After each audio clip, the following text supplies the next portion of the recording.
Hi friends, இன்றைக்கி நம்ம பார்க்க போகிறது வீட்டிலே எப்படி பாப்கார்ன் பண்ணுறதுன்னு தான். அதுக்கு ஃபஸ்ட்டு அடுப்பு பற்ற வச்சுக்கோங்க. அதுக்கப்புறம் ஒரு ஸ்பூன் நெய், நல்லா தாராளமாக நெய் போட்டுக்கோங்க. நெய் உருகட்டும். அப்புறம் நம்ம வீட்டில் சமையலுக்கு யூஸ் பண்ணுற எண்ணெயும் யூஸ் பண்ணிக்கலாம்.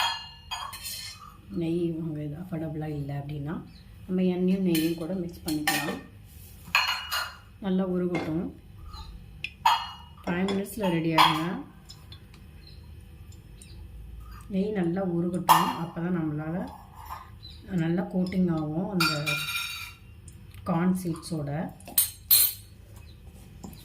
நெய் நல்லா உருக ஆரம்பித்ததும் லைட்டாக மஞ்சள் போட்டுக்கோங்க. அதுக்கப்புறம் நம்ம போட போகிறது சால்ட்டு போட்டுட்டு நல்லா மிக்ஸ் பண்ணி விட்டுக்கோங்க. நல்லா கரையட்டும். அதுக்கப்புறம் நம்ம ஆட் பண்ண போகிறது கார்ன் சீட்ஸ். ஓகேவா? ஃபார் பாப்கார்ன் அப்படின்னு சொல்லி நீங்கள் வாங்கினா தான் உங்களுக்கு இந்த மாதிரி பாப்கார்ன் வரும்.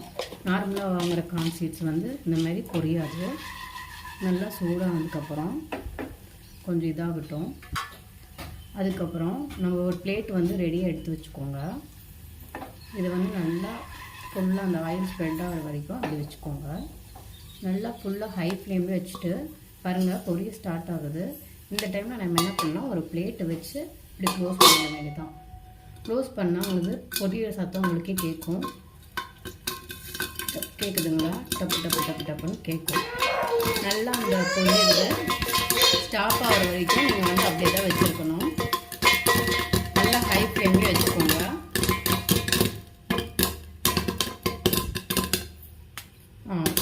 பாருங்கள், ஸ்டார்ட் ஆகுது. இப்போ நீங்கள் இதை ஆஃப் பண்ணிடுங்க. ஆஃப் பண்ணிவிட்டு இந்த பிளேட்டை எடுத்து பார்த்தீங்கன்னா உங்களுக்கு பாப்கார்ன் ரெடி. ஓகேங்களா? ஃபுல்லாகவே பொரிஞ்சு வந்துடும். சாரி, இன்னும் கொஞ்சம் பொரியல, அதனால் வெடிச்சிருச்சு. Popcorn ready. ஓகேங்களா? சுட சுட பாப்கார்ன் ரெடி. ஹோம்மேட் பாப்கார்ன் பாருங்கள்.